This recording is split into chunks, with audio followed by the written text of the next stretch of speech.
organizaciones han convocado para la tarde de hoy, martes 26 de septiembre, y también le estaríamos preguntando un poco a propósito de la situación de clases, qué le parece, digamos, estas medidas, como ella ha visto también desde los sindicatos de maestros la situación de la educación en el Ecuador en medio de todo este contexto de violencia.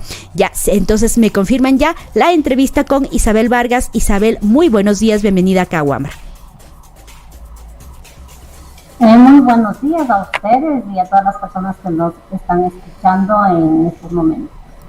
Muy buenos días, Isabel. Y bueno, quisiéramos un poco conocer cuál es la opinión de la UNE, del Frente Popular, con respecto a este último decreto de finanzas públicas. ¿Por qué la oposición de ustedes a este decreto? Bueno, desde la Unión Nacional de Educadores, Frente Unitario de Trabajadores del Frente Popular y diversas organizaciones de jubilados, de la organización diferentes organizaciones sociales, estamos en contra de este decreto ley, porque lejos de equilibrar las finanzas públicas, lo que va a hacer es desequilibrar a todo un país, porque su propuesta es cambiar la fórmula de cálculo para el presupuesto, para el sector educativo, para el sector de la salud, con los graves perjuicios que esto significa el tener el acceso y un acceso de calidad. En el caso de educación se le reduce 1.003 millones, lo que va a profundizar la crisis que ya se vive actualmente. En el caso de salud, 766 mil millones menos, es decir, quienes se hacen atender en los centros de salud, subcentros y hospitales públicos también van a sufrir las consecuencias de esta falta de inversión en estos dos sectores. En el caso del IES, le quieren restar 1.000 millones de dólares al seguro de invalidez, vejez y muerte, lo que afectaría las pensiones de los jubilados. Se habla de que no habrá ya dinero para dentro de un año, dentro de dos años, pero sin embargo este gobierno le quiere reducir y quiere perjudicar aún más este seguro que desde ya lo perjudicó el correísmo cuando le restó 8.900 millones de dólares. Por esa situación es que nos convocamos el día de hoy, en donde la Asamblea Nacional la Corte Constitucional inicia ya a analizar este decreto, y nosotros le decimos a los 9 jueces que actúen en derecho y en beneficio del pueblo ecuatoriano en los sectores populares. O sea, para un poco recapitular, ustedes pusieron una acción de inconstitucionalidad hacia ese decreto y esperan, digamos, que la Corte pueda actuar y pueda declarar de esta manera a este decreto. No, porque la demanda de inconstitucionalidad se lo haría una vez que esté aprobado, pero en este caso es un proyecto que la Corte Constitucional tiene que avalizar o no. Entonces, antes de que actúen de una manera que el gobierno quiere, nosotros hemos presentado los amicus curiae, en donde fundamentamos la razón de nuestra oposición a este decreto, y les decimos a los jueces que actúen, inclusive tomando en cuenta las propias resoluciones que ellos hicieron, como por ejemplo la resolución 32 del año 2021, en donde le declararon a la Ley Orgánica de Educación Intercultural 100% constitucional, y en su artículo 20 dice claramente que el presupuesto para educación es progresivo e irreductible, y que si hay algún sobrante del ejercicio económico anterior, este se sumará al nuevo presupuesto asignado para educación. Eso dice la ley orgánica, y eso fue ratificada por los 9 jueces que actualmente están dentro de este cuerpo que es la Corte Constitucional, el máximo organismo jurídico que tenemos en nuestro país. Por eso es que las movilizaciones, estas acciones, estas medidas de hecho se lo hará en la provincia de Guayas, en la provincia de Azuay, en Santo Domingo, y en el caso de Pichincha estaremos en breves momentos en los bajos de la Corte Constitucional a partir de las 10 de la mañana con este plantón y exigiendo a los 9 jueces, como insisto, que se pronuncien en derecho. Algo que también me llamó la atención de la última respuesta es de que entonces este decreto estaría de alguna manera afectando a todo lo que fue o a los logros más bien conseguidos en cuanto a jubilaciones, salarios en la ley de educación intercultural. Así es, sí, es el artículo 20 claramente y estaría afectando y también se estaría afectando la 18ª transitoria de la Constitución, en donde habla que cada año se aumente el 0.5% hasta alcanzar el 6% del Producto Interno Bruto, eso dice la Constitución, y la ley lo que hace es afirmar esa situación y exigir a cualquier gobierno que se cumpla con este mandato. Y de pronto, digamos, ¿por qué se entiende la situación económica urgente? Porque, digamos, ahorita Guillermo Lasso, tras la muerte cruzada, solo podía decretar decretos de materia económica urgente. ¿Por qué para Guillermo Lasso esta reducción, o se justifica, digámoslo así, esta reducción como económica urgente? Bueno, eso es lo que nosotros estamos cuestionando. Este decreto ley no es urgente. Y entonces, desde ese punto de vista, ya la Corte tiene que desecharlo. No es urgente y es un gobierno que está dando coletazos del neoliberalismo. Es un presidente que aquí se ha mostrado afín a los empresarios, pero contrario hacia los sectores populares. De hecho, él dijo que la ley orgánica le estorbaba y le estorba tanto que hizo un reglamento que contradice la ley y que también tiene aspectos de inconstitucionalidad.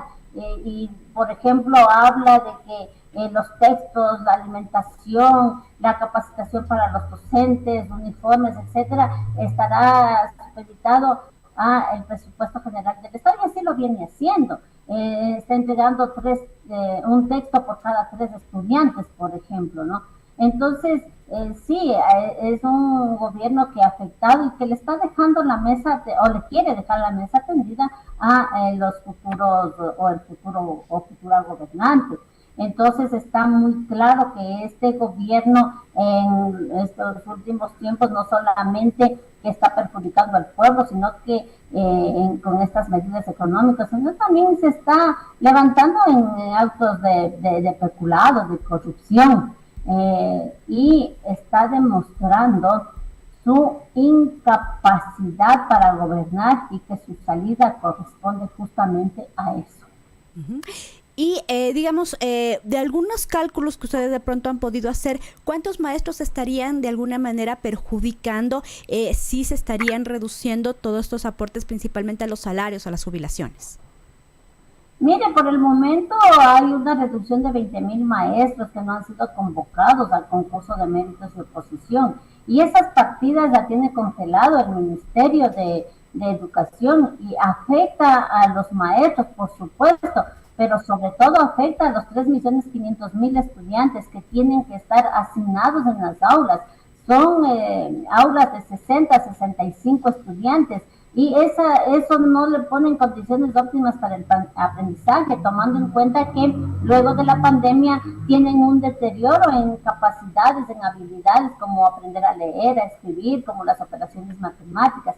Aparte de eso, la violencia intrafamiliar, producto del desempleo y de una serie de situaciones en donde se ha atizado esta violencia intrafamiliar y que vienen cada vez con más dificultad los estudiantes que con 60, 65 por aula es muy difícil tener un proceso de enseñanza-aprendizaje óptimo.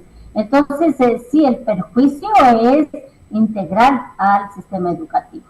Digamos, si el decreto se estaría aprobando como quisiera el gobierno de Guillermo Lasso, se estaría aplicando inmediatamente a lo que es el presupuesto del próximo año. Por supuesto, así es.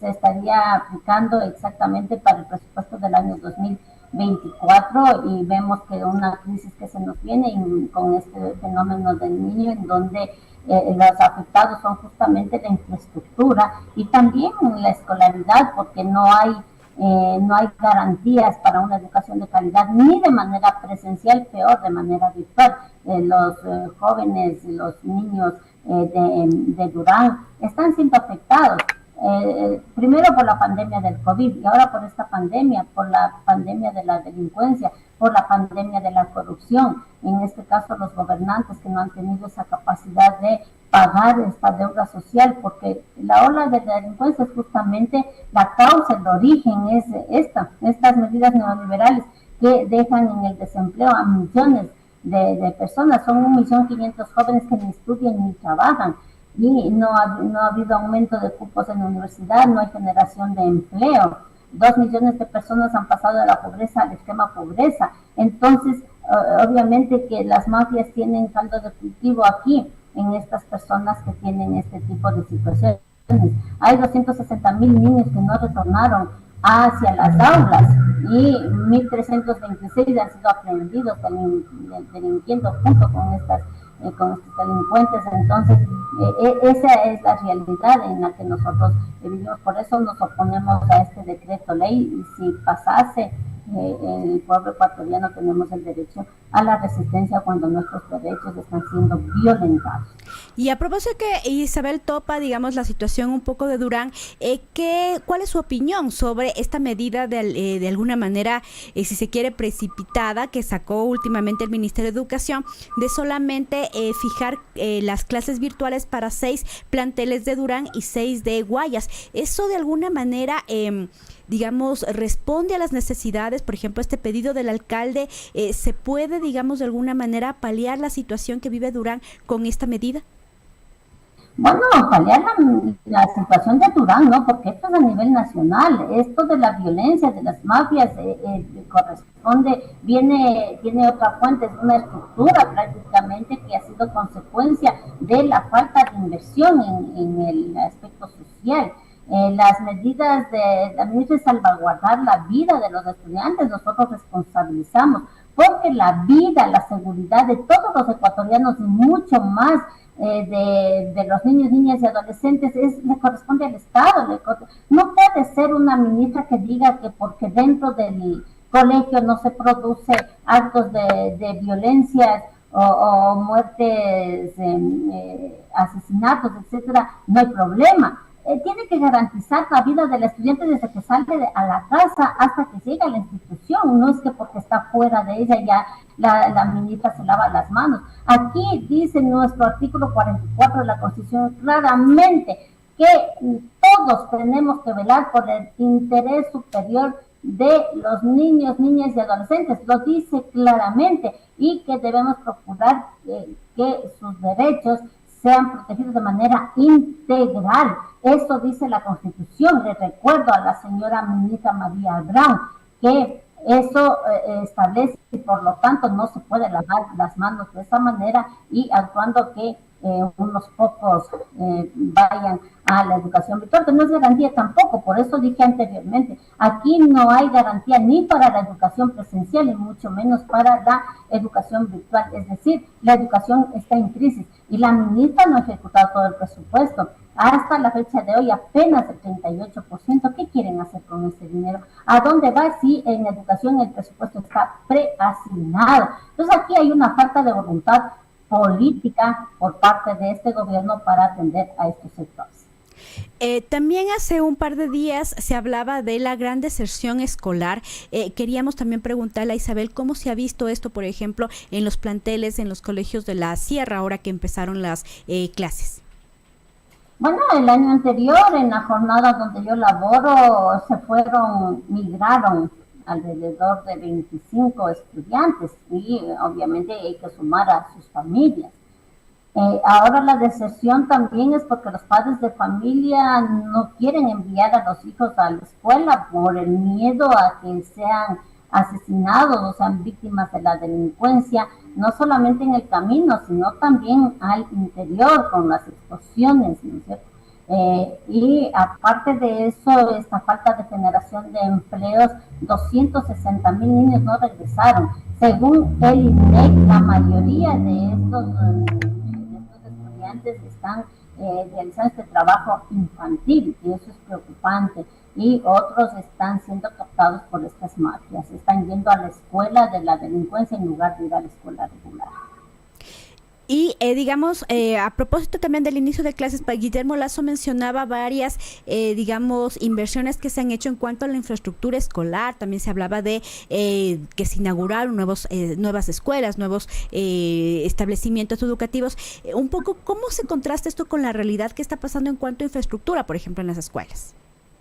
Bueno, el presidente de la República indica por televisión una o dos instituciones, pero son más de 12.000 instituciones a nivel nacional que necesitan ser atendidas. Y en este periodo no ha habido aumento de una infraestructura. A lo mejor arregla las que ya están, pero un aumento de infraestructura no existe. Y lo que sí existe es que en cada institución se les pide cuotas a los padres de familia entre 5, 40, 50 dólares para el mantenimiento de lo que es infraestructura, y en este mantenimiento que les ponen en manos de los padres de familia lo hacen de manera precaria, y al hacerlo de manera precaria hay accidentes como en el caso de la escuela de la Roldós, en donde un estudiante murió electrocutado porque no hubo atención justamente en el sistema eléctrico, y en el mismo sector un padre de familia al querer construir una pared, la pared se le cayó encima. Cosas de estas que suceden y que es responsabilidad del Estado atender estas situaciones. Entonces aquí se le está endosando la responsabilidad del Estado sobre los hombros del padre de familia, de ese padre de familia que muchas veces no tiene ni empleo, de ese padre de familia que vive con $1 diario, y mientras tanto que a los grandes empresarios, en este caso a la banca, le regaló $220 millones. Eso es inaudito y lo contradictorio de este gobierno. Recuerdo al inicio de la gestión de Guillermo Lasso que la propia ministra María Brown hablaba de apadrinar las escuelas. Esta, si se quiere, política con la que inicia Guillermo Lasso, ¿también ha surtido efecto? ¿Se ha aplicado finalmente esto, por ejemplo, en las escuelas? Bueno, esto de apadrina una escuela es una pauta para ir trazando la privatización de la educación con estas políticas, estas alianzas público-privadas que llaman.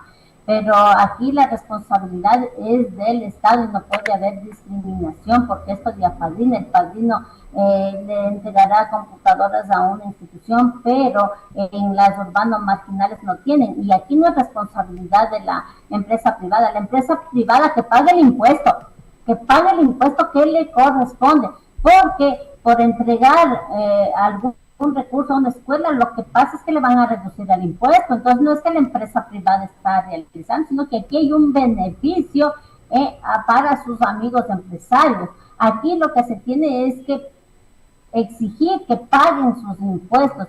Son 7.600 millones que cada año eluden y evaden los impuestos, y que la mitad de esta cifra lo hacen quienes llevan los dineros a los paraísos fiscales, en donde, según la investigación de los Pandora Papers, está incluido el nombre del presidente de la República. Entonces esa es la realidad. Esos son las famosas madrinas, los famosos padrinos de que habla la ministra de Educación, es dar pautas a que ingrese la empresa privada, dejando a un lado la responsabilidad del Estado. Y ya para terminar esta entrevista, recordar cuándo se realizará esta marcha, en qué ciudades nomás se harán las acciones en contra de este decreto. Bueno, las movilizaciones, las marchas, las diferentes actividades se las realizará en la provincia del Guayas, en la provincia de La Suay, en Santo Domingo, y en el caso de Quito el plantón inicia a las 10 de la mañana en los bajos de la Corte Constitucional, que está ubicado en las calles García y Tamayo.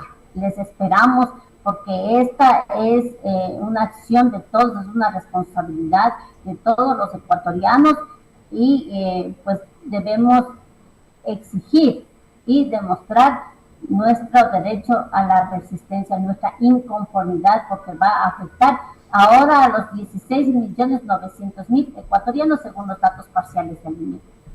Muchísimas gracias, Isabel, por esta entrevista, y bueno, estaremos dando cobertura en unos instantes a este plantón desde los bajos de la Corte Constitucional. Muy buenos días.